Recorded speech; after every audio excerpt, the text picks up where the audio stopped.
मुझे आज हॉस्पिटल में बीएससी नर्सिंग के कुछ बच्चे मिले और उन्होंने अपनी परेशानी मुझे बताई और मैंने अपने वीडियोस के बारे में उन्हें बताया कि मैं एजुकेशनल वीडियोस बनाती हूँ और आप मेरा चैनल देख सकते हैं वगैरह वगैरह, जैसा कि एक नॉर्मल नया यूट्यूबर करने की कोशिश करता है। तो मैंने भी उन्हें बताया। तो मैंने as a newcomer in YouTube, क्योंकि हम क्लासेस में पढ़ाते हैं तो वो बहुत ही डिफरेंट, हमारा एक तरीके से हम कह सकते हैं कि एक डिफरेंट एक्सपीरियंस है।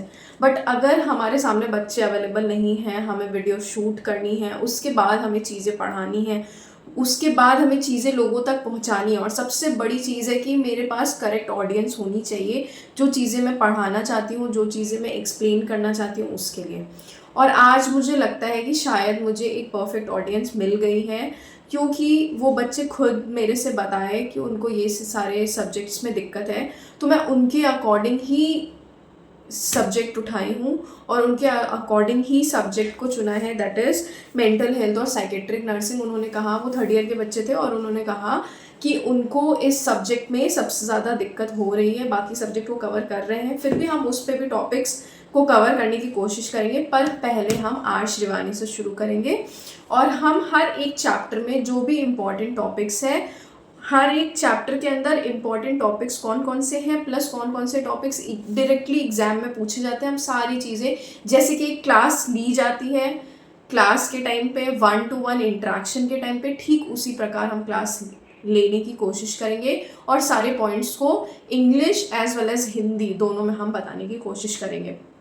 तो जैसा कि आप जो भी ये बच्चे वीडियो देखेंगे, जाहिर सी बात है उनके हाथ में एक बुक होनी बहुत ज़रूरी है, उनके हाथ में बुक होनी बहुत ज़रूरी है, क्योंकि मेरे पास बुक है, मेरे पास कोई स्क्रीन नहीं है जिसके पीछे मैं लिख लिख के पढ़ा पाऊँ। तो इस वजह से जल्द हम टॉपिक कवर कर लें, उसके लिए हमें बुक से पढ़ना बहुत ज़रूरी है और हम बुक से ही रीड करके प्रॉपरली जो जो टॉपिक्स इंपॉर्टेंट है उसको मैं थोड़ा रीड करूँगी, उसको मैं आपको एक्सप्लेन करूँगी और इस तरीके से हम चैप्टर वाइज चैप्टर हम कंप्लीट करने की कोशिश करेंगे। और ज़रूरी है कि आप ये वीडियो जो भी देखने की कोशिश कर रहे हैं या जो भी टॉपिक स्टार्ट कर रहे हैं, जाहिर सी बात है टाइटल में पढ़ा होगा तो एक एक करके आप देखेंगे और उस वीडियो को पूरा से पूरा कवर करने की भी कोशिश करेंगे।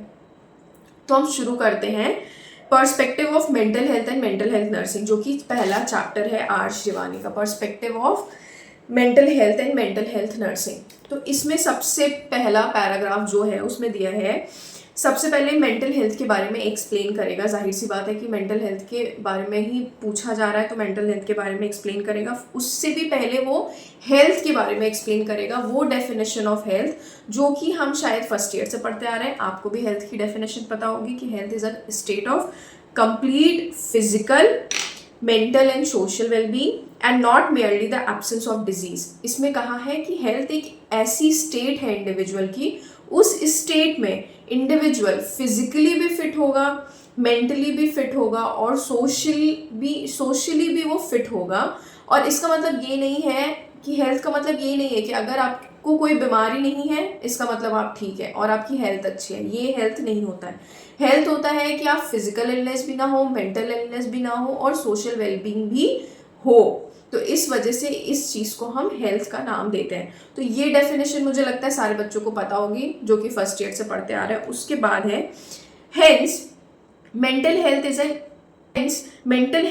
An integral and essential component of health. इसीलिए हेल्थ की डेफिनेशन में खुद ही मेंटल हेल्थ के बारे में बात हुई है, मेंटल वेलबींग के बारे में बात हुई है। तो mental health is a essential component of health, ये हमें पता चल गया कि हेल्थ के अंडर में आता है, इसलिए उसका इंपॉर्टेंट कंपोनेंट है। फिर कह रहा है it is a foundation of individual wellbeing, किसी भी एक इंडिविजुअल की प्रॉपर वेलबींग को बताता है हमारा मेंटल हेल्थ। अगर हमारे सामने कोई व्यक्ति बैठा है और वो बहुत चिड़चिड़ाया हुआ है या उसका मन नहीं लग रहा है, कई बार होता है कि हम एक पार्टी अटेंड करने गए हैं, वहाँ सारे लोग काफ़ी हमें खुश दिखाई दे रहे होंगे, उसमें से कोई एक व्यक्ति बैठा होगा जो शांति से बैठा होगा, किसी से बात करने की कोशिश नहीं कर रहा होगा, तो वो अपने proper state of mental wellbeing में नहीं है, इसका मतलब। तो यही चीज़ है मेंटल हेल्थ, कि हमें वही चीज़ पता करनी है कि why that person is sitting at the corner and without talking to anybody. ठीक है, तो यही चीज़ हमें फाइंड आउट करनी है। तो यही इस पैराग्राफ में हमें सिंपली यही पढ़ाया गया है। हम चलेंगे डायरेक्टली डेफिनेशन की ओर। डेफिनेशन हम पढ़ने की कोशिश करेंगे क्या है।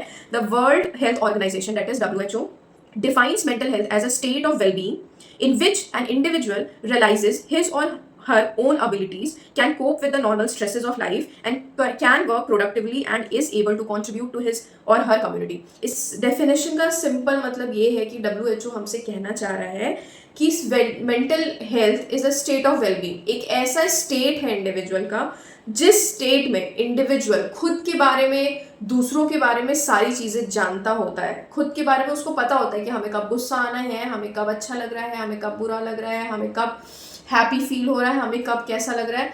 उस इंडिविजुअल को ये सारी चीज़ें की जानकारी होती है। वो अपने नॉर्मल स्ट्रेस लेवल के साथ डील कर सकता है। डे टू डे बेसिस पे जो भी स्ट्रेस हमारे ऊपर आता है, जो भी टेंशन हमारे ऊपर आता है, वो टेंशन अच्छे से डील कर सकता है। प्रोडक्टिवली सोसाइटी के तरफ कंट्रीब्यूट कर सकता है। आज मैं अगर ये वीडियो बना रही हूँ तो स्पेसिफिकली हम कह सकते हैं कि मेंटल हेल्थ, मेरा वेलबींग जो है, मेंटल वेलबींग वो ठीक है, तब मैं आपके सामने ये वीडियो प्रस्तुत कर पा रही हूँ या एक दे पा रही हूँ आपको। तो ये चीज़ इसमें इंक्लूडेड है। And is able to contribute towards his or her community. और वो इंसान जिसकी मेंटल वेलबींग अच्छी होगी वो अपने कम्युनिटी की तरफ कॉन्ट्रीब्यूट कर पाएगा। तो इसमें अगर देखा जाए तो 4 पॉइंट्स ऐसे हैं जो WHO हमें एक्सप्लेन कर पा रहा है। सबसे पहले मेंटल हेल्थ क्या है, as a state of wellbeing. सबसे पहला लाइन जो हमें याद रखना है, that is a state of wellbeing. Individual इसमें एबिलिटीज के बारे में जानता है, his or her own self के बारे में जानता है, अपने बारे में जानता है, अपनी एबिलिटीज के बारे में जानता है, नॉर्मल स्ट्रेसेस के साथ डील कर सकता है, सोसाइटी में कंट्रीब्यूट कर सकता है। ये सारे ऐसे पॉइंट्स हैं जो कि मेंटल हेल्थ की डेफिनेशन में आनी चाहिए और उस पॉइंट्स के बाद ही आपको मार्क्स मिलेंगे। तो ये हो गया हमारा मेंटल हेल्थ की डेफिनेशन। नेक्स्ट हम चलेंगे, इसी पे है आगे कुछ और डेफिनेशन दी हैं। जो मेन डेफिनेशन थी वो मैंने आपको एक्सप्लेन कर दी, जो आपको एग्जाम में सबसे पहले पॉइंट देने वाली है, तो वो मैंने आपको एक्सप्लेन कर दिया। नेक्स्ट हम आगे चलेंगे अगले टॉपिक पे, दैट इज इसी चैप्टर के अंदर में दूसरा टॉपिक जो एग्जाम में बहुत अच्छे से पूछा जाता है वो है components of mental health. Components of mental health का मतलब क्या होता है, मेंटल हेल्थ के कंपोनेंट्स का मतलब क्या है, कंपोनेंट्स के क्या कंपोनेंट्स का मतलब है मेंटल हेल्थ के क्या क्या पार्ट्स हैं, क्या क्या पार्ट्स उसके अंडर में आ रहे हैं, उसके अंडर में आ रहे हैं, that is called as components of mental health nursing. तो सबसे पहला कंपोनेंट है that is ability to accept self. Mental healthy अगर पर्सन होगा तो उसमें सबसे पहला क्वालिटी होगा कि अबिलिटी टू एक्सेप्ट सेल्फ, मतलब आप जैसे हो आप खुद को उसी तरीके से एक्सेप्ट करोगे। इसमें क्या लाइन दी है वो मैं पढ़ने जा रही हूँ, that is a mentally healthy individual feels comfortable about himself, he feels reasonably secure and adequately accept his shortcomings. In other words he has self respect. Self respect हम बोलते हैं अरे यार तुम्हारे पास तो सेल्फ रिस्पेक्ट ही नहीं है। सेल्फ रिस्पेक्ट का मतलब होता है कि हम खुद को, हम जिस तरीके के हैं हम उस तरीके से एक्सेप्ट कर लेंगे। हम अगर गुस्से वाले हैं, हमें पता है हमें इस चीज़ पे गुस्सा आता है। अगर हम इमोशनल हैं, लोग कहते हैं हम बहुत सेंसिटिव हैं यार, मेरे से मत बोला, मैं बहुत फूडी हूँ यार, मैं बहुत सेंसिटिव हूँ यार, मुझे बहुत गुस्सा जल्दी आ जाता है, मैं बहुत प्यार करती हूँ लोगों से, मैं पेट्स से बहुत प्यार करती हूँ। तो ये सारी नॉलेज क्या बताती है कि हम अपने बारे में अच्छे से जान रहे हैं, हमें अच्छे से अपने बारे में पता है। तो that is ability to accept self, सबसे पहला कंपोनेंट। सिंपल, मुझे लगता है आपको अच्छे से समझ में आया होगा। पहला कंपोनेंट कहता है अबिलिटी टू एक्सेप्ट सेल्फ। हमारे पास अबिलिटी होगी कि हम अपने आप को जिस तरीके से है उस तरीके से स्वीकार कर ले। दूसरा, capacity to feel right towards others. Capacity to feel right towards others, इसके अंदर में क्या लिखा है आइए हम देखते हैं। An individual who enjoys good mental health is able to sincerely interested in others welfare. जिस इंडिविजुअल का मेंटल हेल्थ अच्छा होगा वो दूसरों की तरक्की के बारे में, दूसरों की खुशियों के बारे में, दूसरों के वेलबींग के बारे में सोच पाएगा।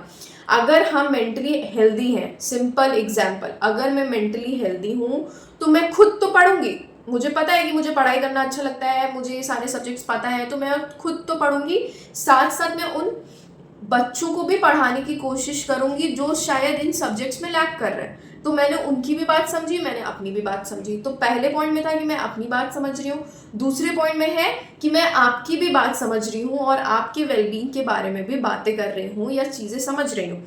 ही has friendship that are satisfying and lasting. एक अच्छा मेंटल हेल्थ वाले इंसान का बहुत सारे दोस्त होंगे जो फ्रेंडशिप बहुत आगे तक लॉन्ग लास्ट करेंगे।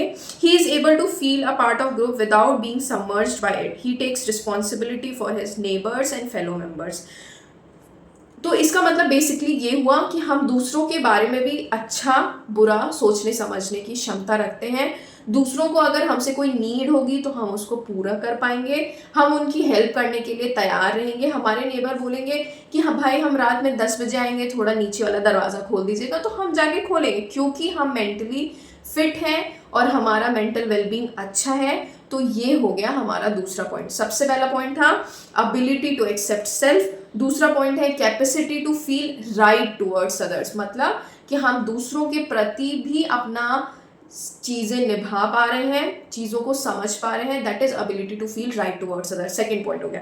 Third point ability to fulfil the life task. Ability to fulfil the life task मतलब हर एक लाइफ जो हमारी लाइफ है उसमें बहुत सारे पॉइंट्स आते हैं कि हमें 5th क्लियर करना है, हमें 10th क्लियर करना, हमें 12th क्लियर करना, हमें नौकरी चाहिए, हमें कॉलेज चाहिए, फिर हमें नौकरी चाहिए, फिर हमारी शादी होगी, फिर हमारे बच्चे होंगे। तो ये सारे जो लाइफ के टास्क हैं, अगर हम मेंटली हेल्दी हैं, एक अच्छे मेंटल वेलबींग में हैं, उस शेप में हैं, उस एरिया के अंदर में आते हैं, तो हम अपने लाइफ के जो टास्क है उसको बहुत ही अच्छे से फुलफिल करने वाले हैं। तो तीसरा पॉइंट है the ability to fulfil the life task. इसके अंदर क्या आता है, mentally healthy person is able to think for himself, set reasonable goals, take his own decisions, he does something about the problems as they arise, he shoulders his daily responsibilities and is not bowled over his own emotions of fear, anger, love and guilt. तो इसमें क्या कह रहा है, ability to fulfil life task मतलब जो भी challenges day to day basis पे हमारे लाइफ में आएंगे हम उसको अच्छे से फुलफिल कर पाएंगे, हम सही डिसीजंस ले पाएंगे, हम अपने गोल्स को सेट कर पाएंगे, हमारे जो फ्यूचर गोल्स हैं हम उसको सेट कर पाएंगे और हम रिस्पॉन्सिबिलिटी ले पाएंगे। हमारे प्यार मोहब्बत, हमारा गुस्सा, हमारा एंगर, वो सारी चीज़ों को, इमोशंस को कंट्रोल करते हुए हम अच्छे से रिस्पॉन्सिबिलिटी निभा पाएंगे अगर हम मेंटली वेलबींग की कैटेगरी में आते हैं या मेंटली हेल्दी पर्सन की कैटेगरी में आते हैं। तो हमारा तीसरा कंपोनेंट भी पूरा हो गया, that is ability to fulfil all the life task. 3 component हमने डिस्कस कर लिया है, रिवाइज करते हैं। फर्स्ट कंपोनेंट है ability to accept self, second component है ability to feel right towards other, third component है ability to fulfil life task. अब ये हमारे 3 कंपोनेंट हो गए जो कि आपको याद रखना है। तो हमने अभी तक क्या कवर कर लिया, 15 मिनट का टाइम खत्म हुआ है, वीडियो को 14 मिनट कुछ 8-10 सेकेंड का होने वाला है। तो हमने इसमें क्या कवर कर लिया, हमने डेफिनेशन कवर कर लिया कि मेंटल हेल्थ की डेफिनेशन क्या होती है और क्या हमें एग्जाम में लिखनी है और हमें किस चीज़ में मार्क्स मिलने वाला है। दूसरा हमने components of mental health cover कर लिया। थर्ड हम आने वाले हैं जो टॉपिक का नाम है इंडिकेटर्स ऑफ मेंटल हेल्थ। क्या क्या चीज़ें इंडिकेटर्स के तौर पे आती हैं जो कि हमें बताएंगी, that is indicators for mental health. सबसे पहला point a positive attitude towards self. देखो ये बहुत सारे बुकिश टाइम में क्या होता है, जब हम कोई किसी चीज़ का एग्जाम देते हैं या हम कोई बुक पढ़ते हैं तो कई बार उस बुक में सेम पॉइंट अलग अलग तरीके से लिखे होते हैं। तो हमें क्या करना है, हमें अपनी चीज़ों को क्लियर रखना है कि हमें अगर एग्जाम में पूछा जाएगा तो हमें कौन कौन से पॉइंट उठाना है। कई बार ऐसा होता है कि हम चीज़ें वापस में रिपीट लिखते हैं एग्जाम में, क्योंकि हमें कभी कभी हमें पेपर भरने वाला भी काम करना पड़ता है। होता है ऐसा कि जब हम एग्जाम लिख रहे हैं तो हमें इतना पन्ना तो हमें भरना पड़ेगा, तब हमें 5 नंबर मिलेगा। तो उस 5 नंबर को भरने के लिए हम कभी कभार उसी पॉइंट को हम बहुत बार अलग अलग तरीक़ों से लिखने की कोशिश करते हैं। ठीक उसी प्रकार हमारे बुक्स में भी होता है। तो हमने कंपोनेंट में भी पढ़ा कि हम खुद के प्रति सेल्फ मेड रहेंगे या हम अपने बारे में जान रहे हैं, सेल्फ अवेयर रहेंगे।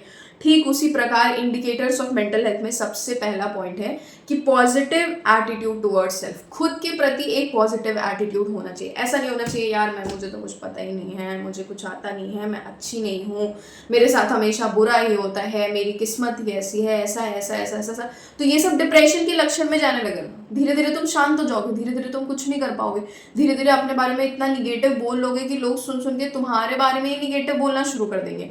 तो सबसे पहला चीज़ है a positive attitude towards self, खुद के प्रति एक पॉजिटिव एटीट्यूड होना चाहिए। उसके अंदर क्या लिखा है जल्दी से रीड कर लेते हैं।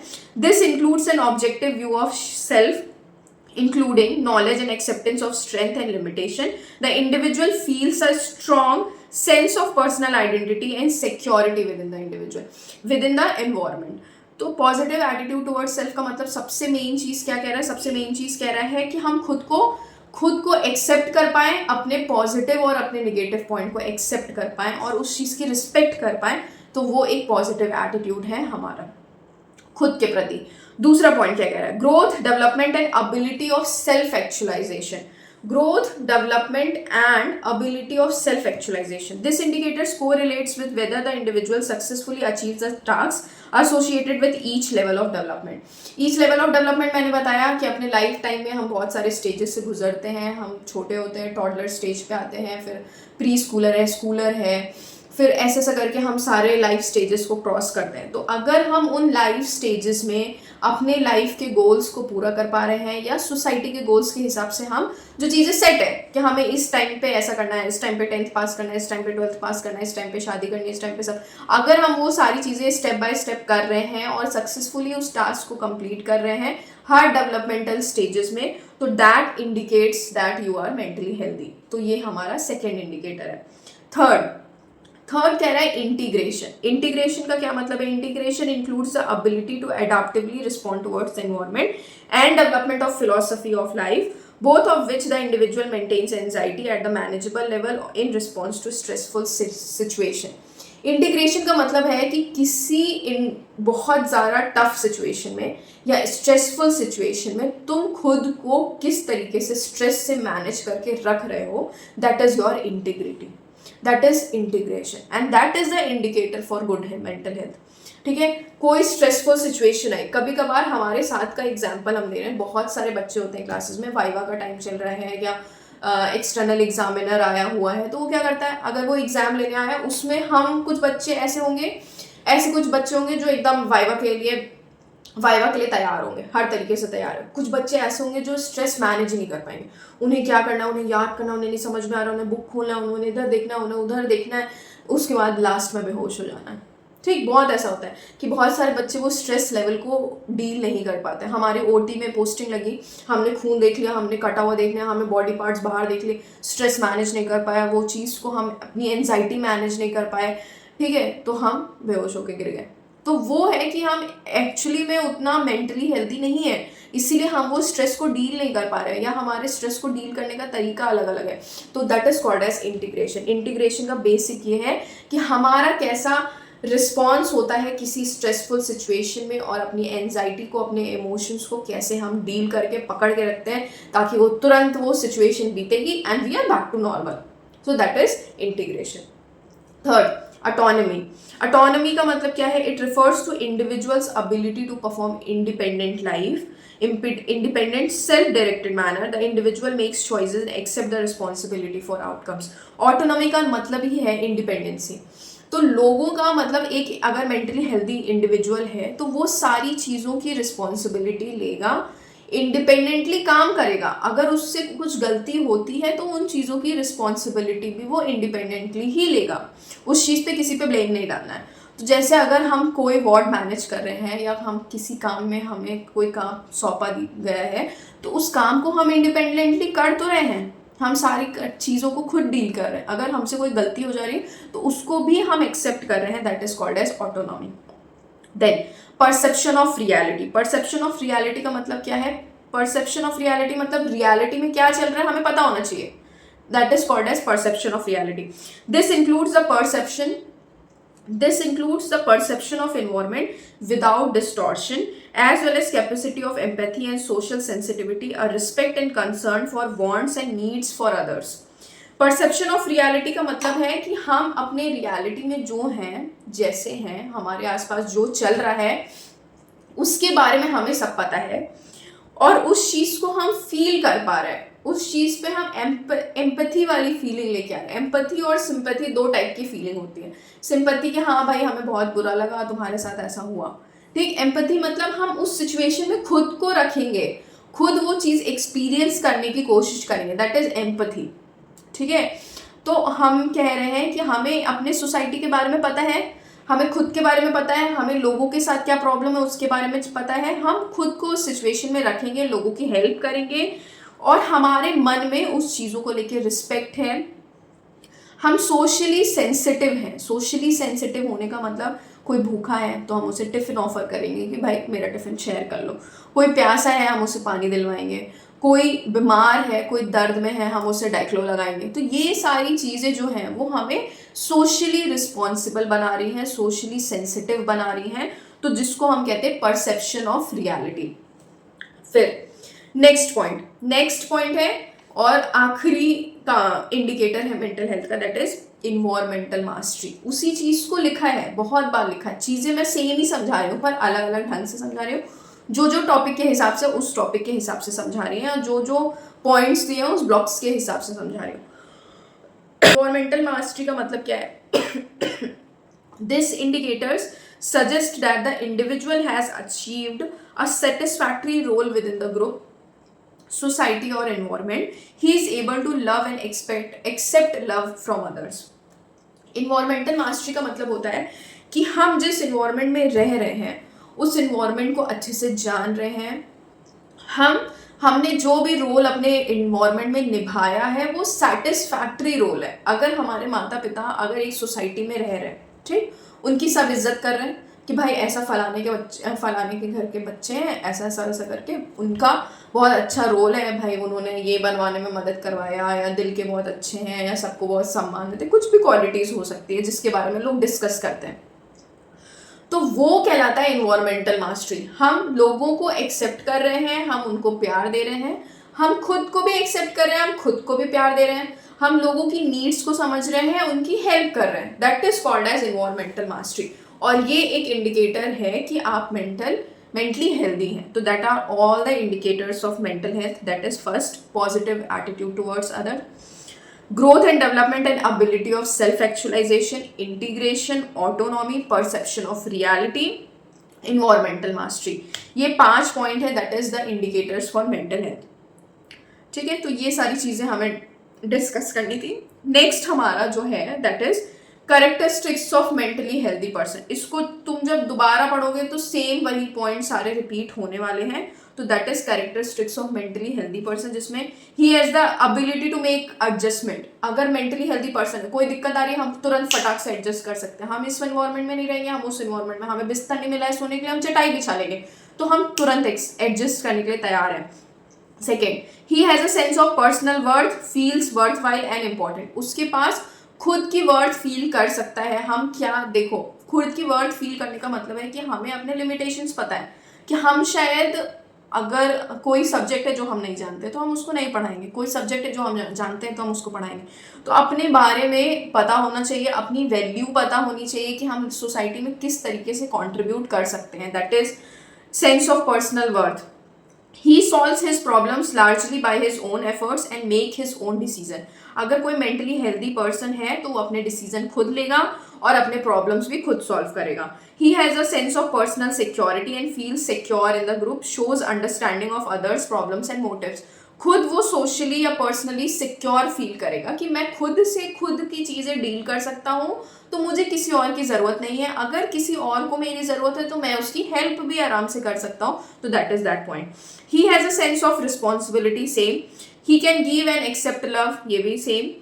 ही lives in a world of reality rather than fantasy. अगर हम फैंटेसी वाले वर्ल्ड में जी रहे हैं, अगर हम खोए हुए हैं कि हमारे साथ ऐसा होने वाला है, वैसा होने वाला है, तो कुछ नहीं होने वाला। रियलिटी में आओ, जब तक तुम कोई चीज़ शुरू नहीं करोगे, जैसे आज मैंने अगर ये नहीं शुरू किया होता तो मेरे अंदर शायद फिर से वो कॉन्फिडेंस नहीं आता। धीरे धीरे मैं और इम्प्रूव करने वाली हूँ इस वीडियोज़ में। तो ये सारी चीज़ें हम अपने आप को ही एक्सेप्ट करके, सेंस ऑफ रिस्पॉन्सिबिलिटी फील करके, रियलिटी में जी के, ये सब हम मेंटल हेल्दी होना हमें ये दर्शाता है। He shows emotional maturity in his behaviour. Emotionally mature feel करेगा जो मेंटली हेल्दी पर्सन होगा वो इमोशनली मैच्योर भी होगा, चीज़ों को समझेगा, अपने फ्रस्ट्रेशन को कंट्रोल करके रखेगा, अपने डिसअपॉइंटमेंट्स जो डेली लाइफ में हमें डिसअपॉइंटमेंट मिल रहे हैं उसको अपने ऊपर हावी होने नहीं देगा कि किसी ने एक शब्द बोल दिया तो हम एकदम डिप्रेस होके बैठ गए, तो वो चीज़ हमें बिल्कुल नहीं करनी है। दूसरी, he has developed the philosophy of life, he has developed the philosophy of life that gives meaning and purpose of to his daily activities. हम एक पर्पस या अगर हम एक गोल सेट कर लेते हैं अपने लाइफ एक्टिविटीज के लिए, गोल सेट करने का मतलब हमने एक फिलॉसफी बना ली कि मैं इस तरीके की लड़की हूँ, मैं इस तरीके से अपना जीवन जीऊंगी। हमारे कुछ मॉरल वैल्यूज बन जाते हैं कि हमें ये करना है, हमें ये नहीं करना है, या हम कर चुके हैं, हमें वो पसंद नहीं आया, हम दोबारा नहीं करेंगे। कुछ फिलॉसफीज है। कुछ लोग हैं जो भगवान की पूजा में बहुत खुश रहते हैं, कुछ लोग हैं जो बोलते हैं ठीक है यार हाथ जोड़िए तो भी चल जाएगा। तो ये अपनी अपनी लाइफ की फिलॉसफीज है जिस पे लोग जी रहे हैं। तो जो एक मेंटली हेल्दी पर्सन है उसकी कोई ना कोई फिलॉसफी ऑफ लाइफ होगी। He has the variety of interest and generally lives a well balanced life that is work rest and recreation. ये सारी चीजें वो करेगा, वर्क भी करेगा, रेस्ट भी करेगा, खेलना कूदना भी करेगा, एक्स्ट्रा वर्क भी करेगा, रिक्रिएशनल एक्टिविटीज भी करेगा। तो ये सारे कैरेक्टरिस्टिक्स हैं एक मेंटली हेल्दी पर्सन के। तो ये वीडियोस करीब 30 मिनट के पास पहुंचने वाली है, तो इसमें हमने बहुत अच्छे से डील किया है, that is definition of mental health, components of mental health जिसमें अपने 3 पॉइंट आते हैं main: ability to accept self, capacity to feel right towards others, ability to fulfil life task. इस तरह कुछ इंडिकेटर्स है मेंटल हेल्थ के, उसको पढ़ना है। फिर characteristics of mentally healthy person, जो कि पॉइंट वाइज छोटे छोटे पॉइंट है, ये आपको याद रखना है, या आप एग्जाम में बहुत ही आसानी से लिख लेंगे। तो इस वीडियो को आज हम यही समाप्त करते हैं। इसको हम पार्ट 1 मानते हैं, इसी चैप्टर में धीरे धीरे आगे चलते रहेंगे, पार्ट 2 पार्ट 3 ऐसा करके हम बनाते रहेंगे। अगर आपने इस वीडियो को यहाँ तक देखा है तो प्लीज कमेंट करके जरूर बताना कि मेरा समझाने का तरीका, आपके समझने का तरीका कुछ मैच कर रहा है या नहीं, कहाँ मुझे इम्प्रूवमेंट की जरूरत है, कौन सी चीजें हैं जो आपको समझ में नहीं आई। तो ये सारी चीजें इस वीडियोस में बताने की कोशिश करिएगा, क्योंकि अगर हमारा इंटरेक्शन बना रहेगा तभी हम एक अच्छी वीडियो बना पाएंगे, तभी आप एक अच्छी शिक्षा ले पाएंगे और उस चीज़ का फीडबैक हम आपके रिजल्ट में देख पाएंगे। तो जाहिर सी बात है आप मुझसे इंटरेक्शन बनाए रखिए, और thank you so much for watching this video up to here. Thank you.